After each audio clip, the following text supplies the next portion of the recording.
Okay, we're recording, and now I'm going to share. And you should see blood vessels. Everybody see that screen? Yes, ma'am. All right, all right. Okay, so we're going to get started today, and we're going to start talking about blood vessels and how they are the highway of the cardiovascular system, and highways and byways and off roads. And we're going to talk about that. Going to also uh, post this on Teams. I'd like y'all to watch it. You know, Hank talks a little fast, but he really gets his message uh, delivered and has a just a wonderful way of being able to tell you everything you need to know in 10 minutes. So we're going to learn a few things today. And one of them I know y'all already know because it was a question for y'all. And so somebody can actually answer for me.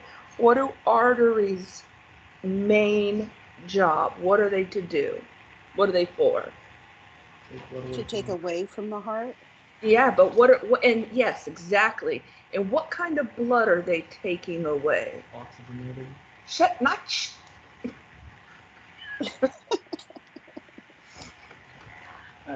uh, answers courtesy of my 15-year-old son here, who is fixing to get smacked if he doesn't be quiet. But yeah, they take away oxygenated blood, and they're vital, right? And because we know that the left ventricle, or what did I call it? I called that the power horse or the powerhouse, or it's the big, strong, largest uh, chamber of the heart. And when blood's leaving out of there, it's going out with quite a bit of force. And because of the force that the arteries are always under, you can see now, they are they are designed to be extremely elastic. And because of that, they're able to expand and contract and expand throughout your lifetime and to be able to handle. Like imagine, if we're just sitting on a couch, you're not having to work all that hard and expand all that much. But if you're exercising or running or, doing other cardiovascular like activities, they're going to be expanding and they're going to be working more. So that's another reason, when we're talking about cardiovascular and keeping your heart healthy, it's not just your heart, it's the arteries too, right? So we need an overall, just not just the heart, but the overall cardiovascular system to be completely, in shape and healthy. And we don't want over time for the elasticity to either become stretched or either to become narrowed and blocked with plaque and fat, or just to lose its overall. So we want to keep and maintain that because of how important that they are. Now I'm going to go through some common arteries that most of us already know. And with this one here, it's the radial. And why is, as an MA, why is this artery right here so important? Anybody? It's where we measure the pulses. I'm sorry, I haven't had my Yes, coffee yet. The pulses that's is the main okay. one we use. Yes, yes, that's right. Exactly. That is the pulse that we're going to use, or the artery that we're going to use exactly. Um, I'd say 98% of the time, because it's I would like to say it is the most patient friendly. Because, of course, you're always going to ask permission, do you mind if I go ahead and get a set of vital signs? And then that lets them know. And normally they'll stick an arm out for you or whatever, and that's permission, right? But it's the most friendliest because all you're doing is having to touch their wrist and measure the pulse there. Most of our other places you're going to see are a little more, uh, yeah, it gets a little touchy-feely there.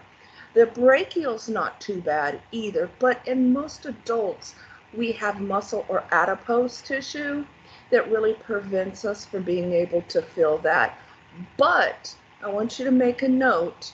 If you didn't know this, this is the most common place we're going to take a pulse in an infant.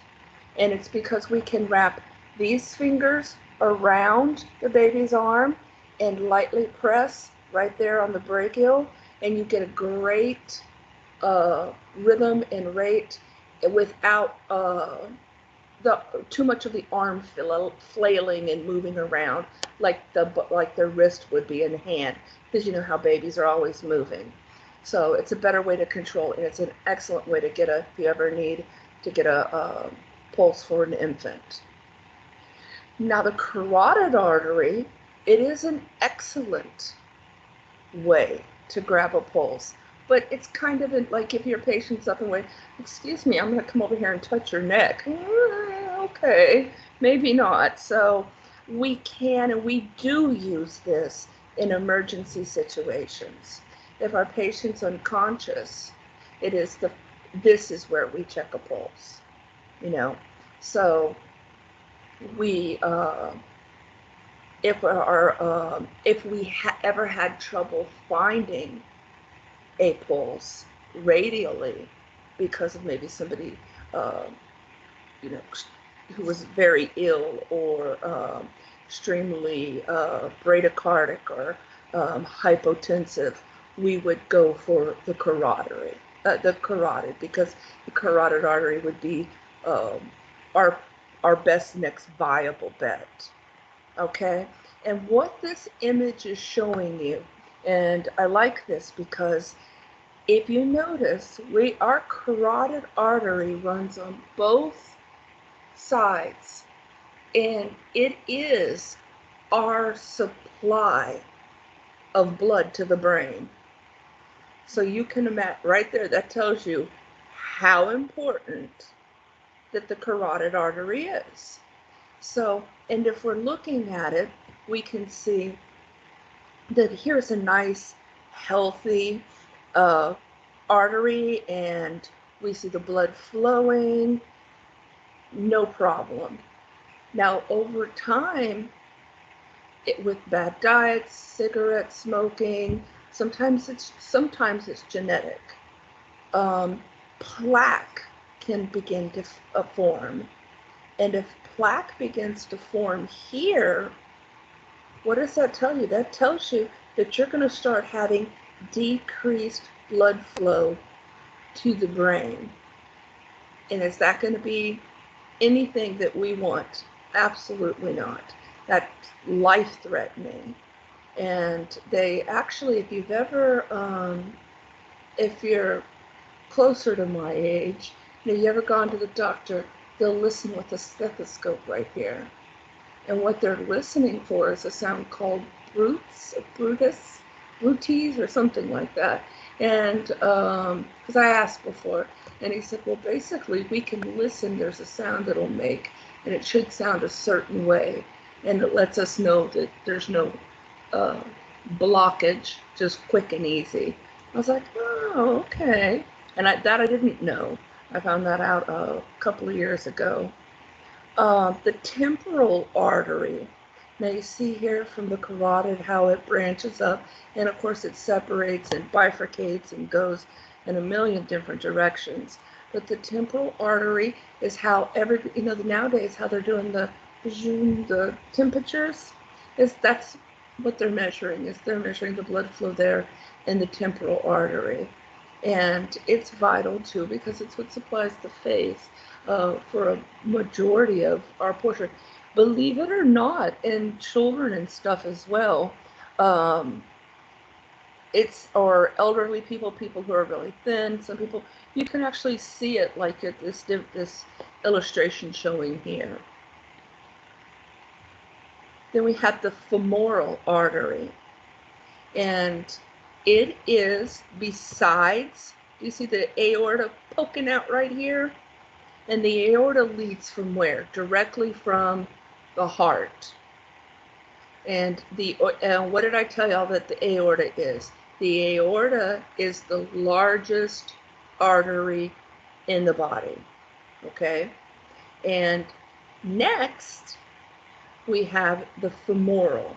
The femoral artery is going to be right there after the aorta. It's massive. And I have, it's not funny, but it's I told you, paramedic dark humor. I have a funny dark story about a femoral artery. I had a car crash that we had made, and somebody had bilateral, and both of their femurs were open fractures, and I'm laughing because I'm so sorry, but that's what the paramedics had to do. And I had just blood just flying everywhere. And I'd already called for life flight, and I was waiting for just assistance, the police, the fire department. But it was Saturday night, 2 o'clock in the morning. They were busy because of all the bars letting out. And so you should have seen me, because I literally had straddled. The only way I could get enough pressure, because that's what you're supposed to do, is apply pressure to stop the bleeding. So I was straddling this patient with one knee on one femoral artery by their growing and another knee on the other one, and still trying to get an airway and an IV started, straddled over them with my partner helping me. So it was insane. It was crazy. But it was one of them things that, you kind of just do. And believe it or not, that person made it. It was pretty cool. The cavalry ended up showing up, and just absolutely was wonderful and helpful. This picture right here, I want you to take a look at, because you'll see a little balloon, okay? And what that balloon is we're going to talk about it here in a lot in just a minute. It's called an aneurysm. All right. Anytime we have a ballooning in a vessel, it begins to, like, part of it. You've ever blown up a balloon and part of it kind of goes weird, and that's our arteries can do that too. And over time, if it gets too large or too much pressure, it can burst. And sometimes it forms and immediately bursts. So, and these can be life-threatening, okay? So just keep that kind of in the back, because we're going to talk about that. The next artery that we're going to talk about is called the popliteal, and it runs in the back of behind the knee. And if you've ever damaged a knee or anything like that, you've probably gone in and the doctor was feeling back here, making sure there was still good blood flow. Then we have the dorsalis artery, and it runs right here on the top of the foot. It is actually a really important artery. And I know I do not have a foot fetish. I talk about diabetics and their feet a lot.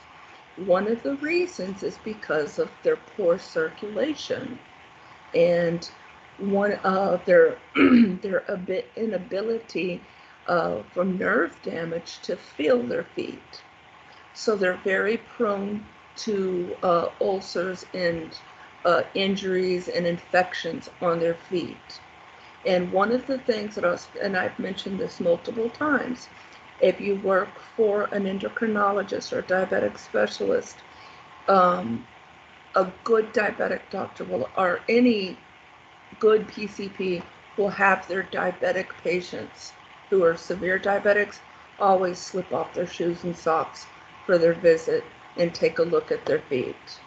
And one of the things that you might be required to do is take their dorsalis pulse or their dorsal pulse. And because what that tells us is it tells us that they're still flowing and getting good blood flow, all right, to those extremities. And then the other one that we're going to talk about lastly is the tibial artery. And we know that the bone in the front of the leg is the tibia, and the one running along the back is the fibula. So this is just showing you that there's a large artery that runs along with the tibial bone. And we don't, I mean, this is not something we'd be familiar with. It's not something we'd actually, be looking for taking pulses. It's just making sure you knew that it was familiar, because it is rather large if somebody does have an injury there. And it can also be a source of a place where thrombus, and we talked about thrombuses, like where clots form, either blood clot, fat, or plaque, and it's a common place where thrombuses can form. And that's why they tell people, sit with their legs out, don't sit, cross-legged, and get up and move around, that kind of thing, because inactivity can decrease the blood flow. All right, next, we're going to move on, and we're going to talk about veins. And veins are known because they carry what kind of blood? Yes, thank you. Deoxygenated blood. And that's pretty much their job. But veins, unlike, I'll have to fix this, kind of hard to see. Veins, unlike the arteries, they don't have as much pressure as what, that didn't make it any better really. I'll look into it. They don't have as much pressure behind them as what our arteries do. Because of that, this is one of the things that we'll run across and we're going to talk about during phlebotomy. Because of their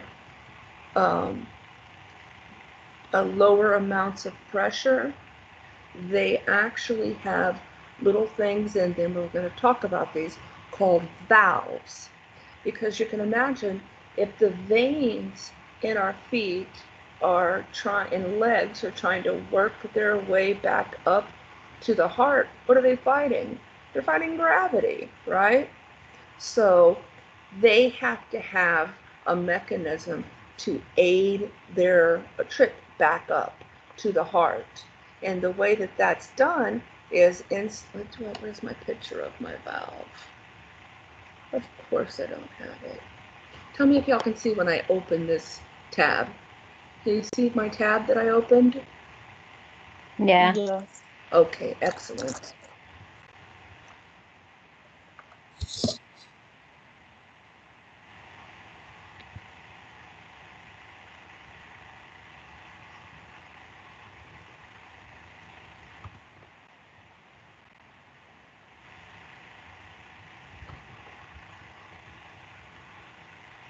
Did I spell it wrong? I think oh my goodness. Veins. V-E-I-N-S.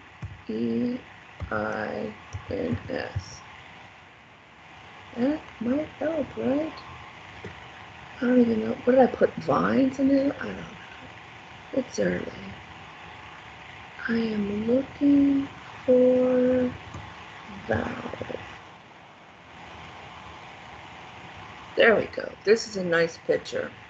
Okay, so as the blood's moving back up and to take that deoxygenated blood back to the heart, it's working against gravity.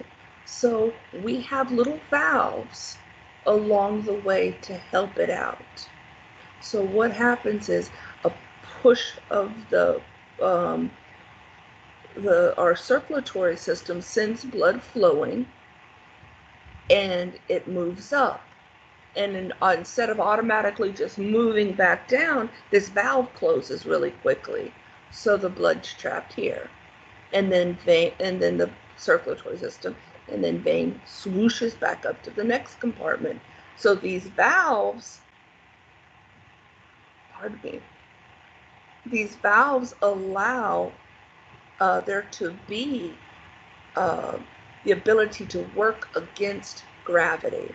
So, but as a phlebotomist, we're going to find out that sometimes these can actually be sort of a pain, but nothing that you can't handle. Um, I tell my students when I'm in lab with them, if you go to get blood and you don't immediately see blood in the tube, it doesn't mean the end of the world.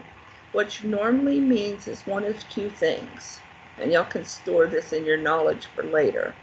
It either means that you are at the wrong angle, or that you're against a valve. So what I always tell my students is, and when I say slightly, I mean like just a tiny bit, pull back just a little and see if you don't get blood flow. 9 times out of 10, they're like, oh. And I was like, oh yeah, you're up against the valve. Or reposition that hand and move your angle. And you're like, oh, okay. And of course, there's all kinds of other tricks, but this valve sometimes can be one of the reasons that you're not getting the blood flow, even though you know you're in the vein, right? Because speaking of that, veins are how we, as MAs, that's how we draw blood. We're not going to ever draw arterial blood. Now, wow, those are some beautiful veins. The Do people draw arterial blood? Yes, nurses and doctors and pulmonologists, different things like that. They have to sometimes to check the arterial blood gases, but we don't do that. And the reason is because the pressure that I was speaking about is too great, and there's too much chance of risk of injury, too much chance of a risk of bleeding. Veins, because of their low pressure, make them ideal. Now, can you still get some blood from a vein? Absolutely. I'm definitely not saying that's not possible. But so what I want y'all to walk away when you think about veins is they carry deoxygenated blood back to the heart. Okay? They are thinner than what an artery is because they don't have that kind of pressure. And they are elastic, and they are able to expand and contract like an artery, but they also have a much lower pressure, so that's why they can be thinner. Okay? And then what else do they have? They have valves, and those valves are vital because actually,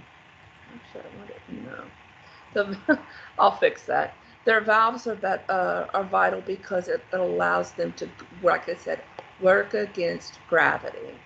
A venipuncture is what we were just speaking about. This is how we obtain it, is with the veins.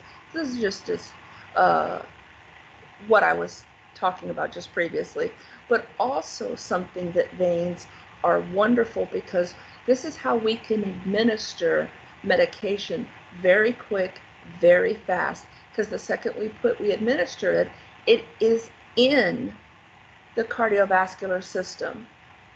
So it is now being transferred everywhere.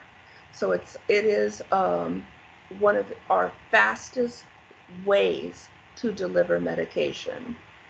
Now, we as MAs are not certified to do that, but I do have MA students who have gone places and they've been given training to do this.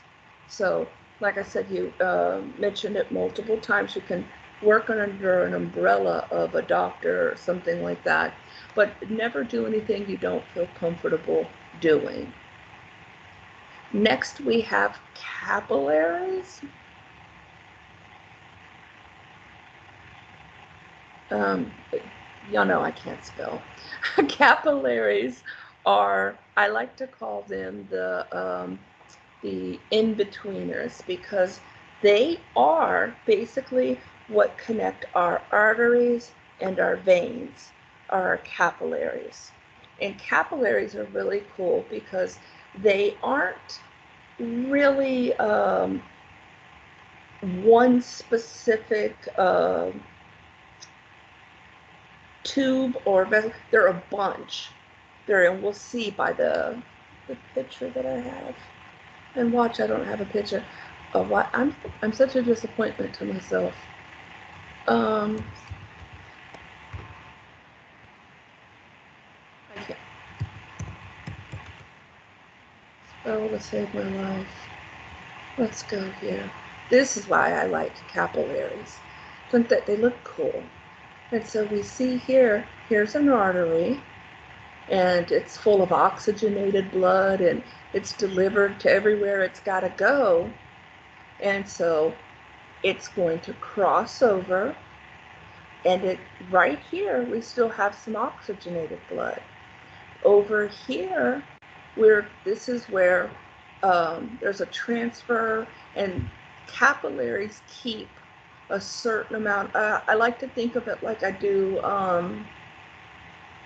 brackish water. You know how some outlets of water have salt and some have fresh, and the two combined? Well, this is like that with our blood. You have a bit of oxygenated and deoxygenated, and then the tissues are all around here. So this is able to provide oxygen. We see capillaries all through our face and up and through here. Whenever you blush, that's a capillary response. So it does still have oxygen. Now, once this connection happens, is because these are so microscopic, we can have them in tiny places like the cheeks or the eyeballs, and little bitty microscopic areas that even a vein or an artery or whatever would be too large for. Okay, so that's what we have capillaries for. And then they also are what facilitate the deoxygenated blood to make its way to the veins. So they're really, really cool, and I like them because, like I said, they're the bridges between the two. All right, and they are, for the most part, I'm going to say a microscopic vessel, and they are that combination of having O2 and deoxygenated at the same time. They're very, very thin, and there's kind of like, I think you saw like the picture, they kind of look like a network of like thin spidery webs. All right, and gas exchange and nutrients and a lot of things happen at this level. But all you really need to know is this is where deoxygenated and oxygenated blood are able to not change places, but go from the artery to the vein. Okay. Sorry. The cardiovascular system can be divided into two, and we talk about the pulmonary circulation, right? And that's the route the blood takes from the heart back to the lungs. And then the cycle of oxygenated blood to deoxygenated blood. And then the oxygenated rich blood returns to the heart from the lungs to the body. and then it's gone systemic, right? That means throughout the entire body. This is called, we call that the pulmonary and systemic, all right? Pulmonary just means just the relationship between the lungs and the heart when we talk pulmonary circulation. If we're talking systemic circulation, that means through the whole body, okay? That's just make sure you know that difference. I'm going to, I think I've showed y'all this video. It's talking about what high blood pressure does to our vessels. And I want y'all to watch this. I'm going to post this, and I'm going to make this one mandatory, okay, because it is such an excellent video. And where are we at on time? We'll go one more, we'll cover. Most of this you know because we've talked about already. Blood pressure, that's how do we get blood pressure? Well, we're actually measuring the force that the blood is being pumped and pushed throughout the arteries. So when you start thinking about it and putting it all together, you're like, wow. So this is why my systolic number is telling me my heart at work, and my diastolic number is telling me my heart at rest. That's how come, because blood is the force, right? Blood pressure is the force that the blood is on the inner walls of the artery. So it's a great tool, and it's one of the tools we're going to use as a MA on pretty much every single patient that we come across. All right? Blood pressure changes throughout the day. If you get real hot, it can change. If you're sleeping, it's going to change. If you're doing cardiovascular activity, it's going to change. And we know that with that fluctuation, we're going to see, and this is kind of a little warning, whenever people come into the doctor's office, their blood pressure has a tendency to elevate because nobody likes going to the doctor. Like, oh, are they going to give me bad news? Are they going to give me a shot? You know, so I always have everybody, some people are a little worse than others, have them relax and sit down, and a few moments before you take their blood pressure. And a hint, if you ever take it, it's still just really high, give it a few more minutes and try it again before you get alert, you know, or alarmed, unless it's something, you know, absurd, you know, like 220 over, you know, 120. Then I'd probably, that would be something I'm going to say, you know, hypertensive kind of emergency, and let's go ahead and let the doc know. Now, could it still come back down? Yeah, but it's probably not going to come back down enough to be at still a safe range, okay? Now, we already know that not only can physical activity have an effect on our blood pressure, but emotions and hormones and illness and medications, all of these things also play a really big part in our blood pressure as well. When we're stressed, or if we're angry, you're going to probably see a higher number. All right? When certain illnesses can cause the blood pressure to drop. So keep that in mind whenever you're thinking about blood pressure.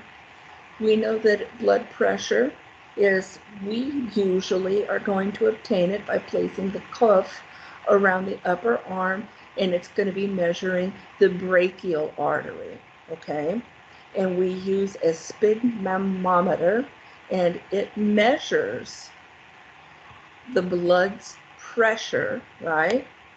And it measures it in, this is something you need to know if you did not know, millimeters of mercury. And when we write that, That's mm for millimeters, and capital Hg, that's on the periodic table, that's mercury. Okay, so millimeters of mercury. And when I mentioned earlier, during the ventricle contraction, right, this is the blood pressure at its highest.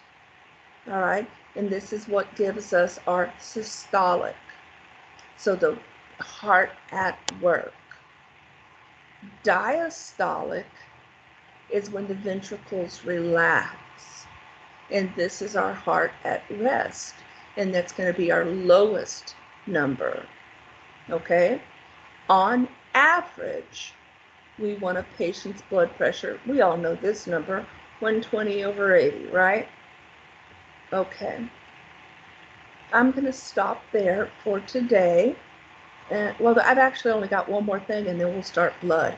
Let's real quick, pulse pressure. And I think I might have mentioned this, I'm not sure. And I'm going to show you a little video on pulse pressure as well.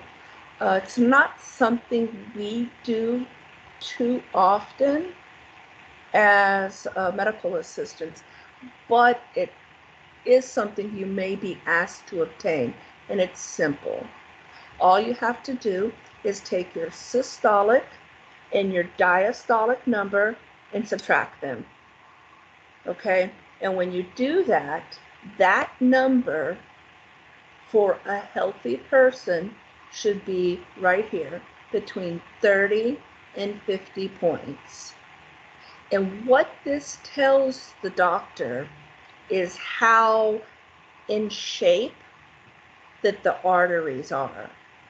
Now, if there was a really vast, massive difference between those two, that can also tell us the body's in shock or there's something seriously wrong, a heart issue or other issues, okay? So this is why this is a number that they monitor in the ICU. This is a number that they watch for patients during surgeries and stuff like that. So it's not necessarily something we'll run across, but I want you to be familiar with it because I want you to know in case somebody ever does say, hey, what's the pulse pressure? Well, you know, I just got to subtract those two numbers. So it's super simple. All right, does anybody have any questions? Let me get attendance real quick. I know it's low today. Oh, actually, No questions. it's not low today. Wow, hello. All right, 1 second. Participants down low. I thought, all right, good. That's nice to see. Let's make sure, because they just asked me last night for, yep, there it is. Okay. Well, if nobody has any questions, everybody's got their Survey Monkey in because y'all, honestly, are awesome. Thank you. And I really appreciate the effort that each one of y'all go to make sure you get your Survey Monkeys turned in and your work. And something else. Let me turn off the recording.